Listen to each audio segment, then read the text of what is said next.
नमस्कार, स्वागत है आपका। मैं हूं हेमंत चढ़ाड़ बहुजन न्यूज़ एमपी में, जहां आपको मिलती हैं दमोह और मध्य प्रदेश की हर बड़ी खबर सबसे पहले, सबसे तेज। घर घर सिंदूर अभियान पर भड़की राजनीति, 28 विधवाओं को सिंदूर देने की हिम्मत है क्या? विपक्ष का भाजपा पर तीखा हमला। लोकसभा चुनाव प्रचार के बीच भाजपा के घर घर सिंदूर अभियान को लेकर सियासी घमासान तेज हो गया है। एक जनसभा में विपक्षी नेता ने भाजपा को सीधी चुनौती देते हुए कहा, 28 विधवाओं को सिंदूर देने की हिम्मत है क्या? यह बयान न केवल सोशल मीडिया पर वायरल हो गया, बल्कि राजनीतिक हलकों में बहस का कारण भी बन गया है। विपक्ष का आरोप है कि भाजपा महिला सम्मान और संस्कृति के नाम पर भावनात्मक राजनीति कर रही है, जबकि जमीनी हकीकत इससे अलग है। भाजपा की ओर से अब तक कोई सीधी प्रतिक्रिया नहीं आई है, लेकिन समर्थकों ने इस बयान को महिला अपमान करार दिया है। चुनावी माहौल में यह टिप्पणी अब राजनीतिक हथियार बन गई है, जिससे मुद्दों की बजाय भावनात्मक बयानबाजी हावी होती दिख रही है। जनता इस बयान पर मिलीजुली प्रतिक्रिया दे रही है। मैं ये कह रही हूँ, जो 28 हमारे पहलगांव में शहीद हुए उनकी विधवाओं को हिम्मत है आपकी ये सिंदूर भिजवाने की? प्रधानमंत्री नरेंद्र मोदी जी की रगों में खून नहीं, पानी दौड़ रहा है। ये सिंदूर का जो नाम ले रहे हैं, वो सिंदूर को अपमानित करने का काम, हमारी बहनों का सिंदूर उजाड़ने का काम, आपकी एक चूक का फायदा आतंकियों ने उठाया है। जो ऑपरेशन सिंदूर, अगर ये ऑपरेशन कामयाब हुआ है तो भारतीय सेना की वजह से हुआ है, जिसके बढ़ते कदमों को रोकने का काम प्रधानमंत्री नरेंद्र मोदी जी अमेरिका के सामने उसके सीजफायर के फैसले के सामने झुककर आपने देश और सेना के साथ धोखा किया कि आपने कर्नल सोफिया कुरैशी के परिवार को, अपने अधिकारियों को भेजकर जबरन बुलाया और अपने पर फूल बरसवाए। नरेंद्र मोदी जी, इससे ज्यादा शर्मनाक हरकत कोई नहीं हो सकती। आपको माफी मांगनी चाहिए करके आपको उनपे फूल बरसाने चाहिए थे, और आप उनकी बेटी को आतंकियों की बहन बेटी बुलाते हैं और उनके परिवार से अपने पर फूल मोदी जी भरवाते हैं। ये देश देख रहा है। और ऑपरेशन सिंदूर का राजनीतिकरण और उसका जो राजनीतिक लाभ लेने की ये कोशिश प्रधानमंत्री नरेंद्र मोदी जी कर रहे हैं, उन्हें कहेंगे ये फैंसी ड्रेस कॉम्पिटिशन नहीं है। एक बार असली वर्दी पहनकर सरहद पर तो जाइए, समझ आ जाएगी किस तरह से थर-थर ये संघी जो हैं कांपना शुरू कर देंगे। वर्ग आज भारत की राजधानी दिल्ली हो या देश के हर राज्य में, भारतीय राष्ट्रीय कांग्रेस का एक एक कार्यकर्ता जो है भारतीय सेना के सम्मान में जय हिंद सभाओं का आयोजन कर रहा है। इसका मात्र एक ही मकसद है कि हम भारतीय सेना के जो साहस और शौर्य है उसकी हम यहाँ पर उसकी चर्चा कर पाएं, उन्हें उनकी तारीफ कर सकें, उन्हें ये बता सकें कि आपने जो कार्य।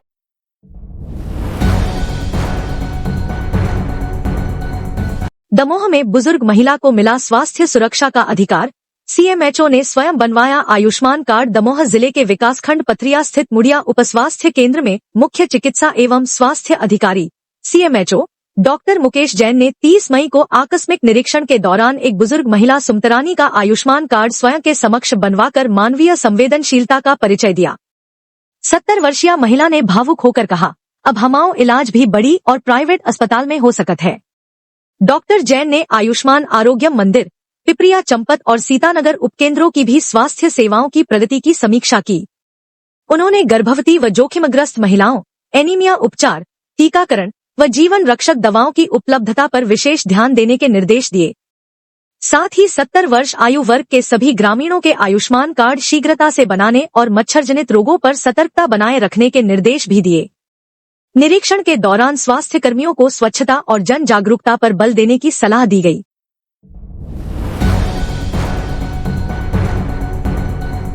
महिला सशक्तिकरण की मिसाल पूनम मेहता की जैविक खेती की पहल। दमोह की एडवोकेट पूनम मेहता ने ससुर की जमीन पर जैविक एवं प्राकृतिक खेती कर एक नई पहचान बनाई है।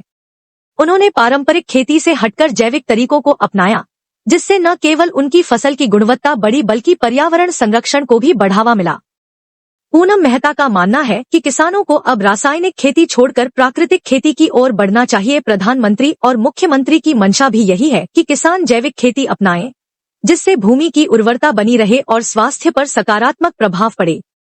पूनम मेहता की इस पहल को दमोह में सराहा जा रहा है और वे अन्य किसानों को भी जैविक खेती के लाभों से अवगत करा। महिला सशक्तिकरण की दिशा में दमोह की एडवोकेट पूनम मेहता का अद्भुत योगदान।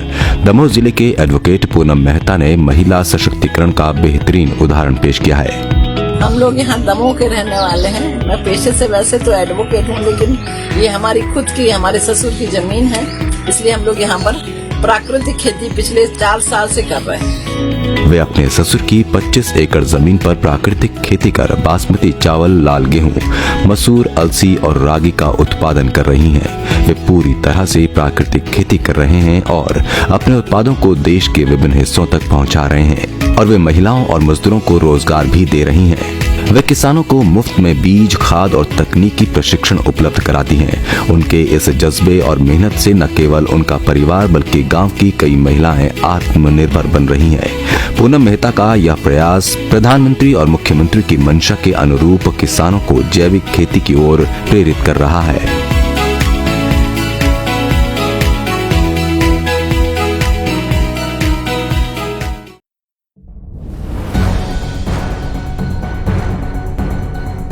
ससनाकला की बालिकाएं सिलाई मशीन से आत्मनिर्भरता की ओर। दमोह जिले के आकांक्षी विकासखंड में महिला सशक्तिकरण की दिशा में महत्वपूर्ण पहल की गई है।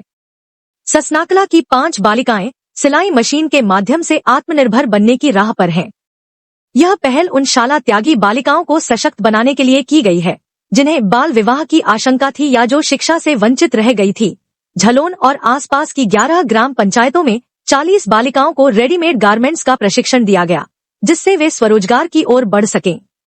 इस प्रशिक्षण का उद्देश्य न केवल उन्हें आर्थिक रूप से सक्षम बनाना है, बल्कि उन्हें समाज में सम्मानजनक स्थान दिलाना भी है।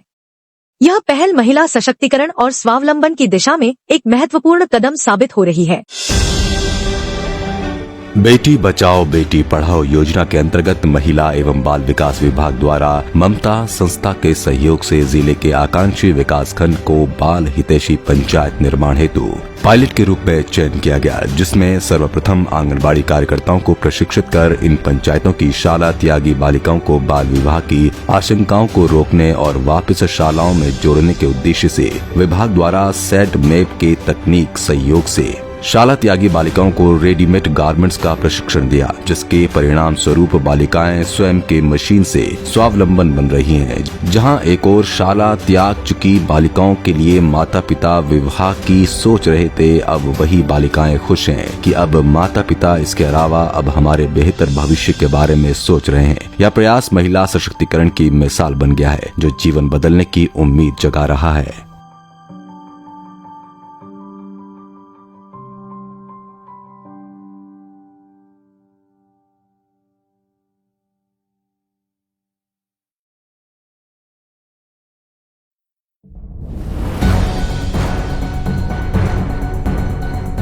दमोह की शाला त्यागी बालिकाओं की बदली जिंदगी। अब हुनर से आत्मनिर्भरता की ओर। दमोह की किशन तलैया और आसपास की शाला त्यागी बालिकाओं के जीवन में बड़ा बदलाव आया है। पहले पन्नी और कचरा बीनने वाली ये बालिकाएं अब सिलाई, रेडीमेड गारमेंट्स, ब्यूटी पार्लर और कंप्यूटर कोर्स सीखकर आत्मनिर्भर बन रही हैं। सेडमैप संस्था के सहयोग से इन बालिकाओं को व्यावसायिक प्रशिक्षण दिया गया, जिससे वे अपने भविष्य को संवार सके। निशा वंशकार, जो पहले पन्नी बिनती थी, अब सिलाई सीख रही हैं। उन्होंने कहा, कभी सोचा नहीं था कि इतना बेहतर भविष्य बन जाएगा। यह पहल न केवल बालिकाओं को आर्थिक रूप से सशक्त बना रही है, बल्कि उन्हें समाज में सम्मानजनक स्थान भी दिला रही है। दमोह में महिला सशक्तिकरण की दिशा में यह एक महत्वपूर्ण कदम साबित हो रहा है। दमोह जिले के कैदों की तलैया की बस्ती में रहने वाली 50 से अधिक शाला त्यागी बालिकाओं को आंगनवाड़ी कार्यकर्ताओं और सेट मैप संस्था ने समझाकर नई राह दिखाई है। Readymade garments, beauty parlour, computer course के साथ सिलाई कढ़ाई सिखाने का प्रशिक्षण भी दिया गया है। इनके माता पिता को भी योजनाओं की जानकारी देकर सशक्त बनाया गया है। इन बालिकाओं ने पन्नी बिनने और भीख मांगने से निकलकर अब खुद के पैरों पर खड़े होने की ठानी है। यह प्रयास महिला सशक्तिकरण की मिसाल बन गया है, जो जीवन बदलने की उम्मीद जगा रहा है।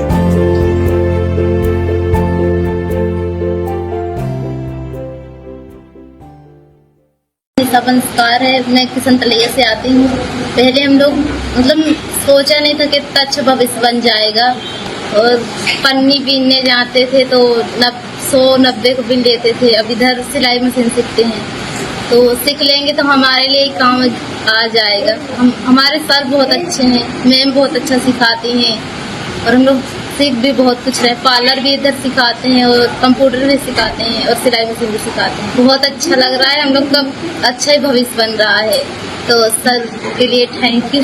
Subscribe the Bahujan News and like this video.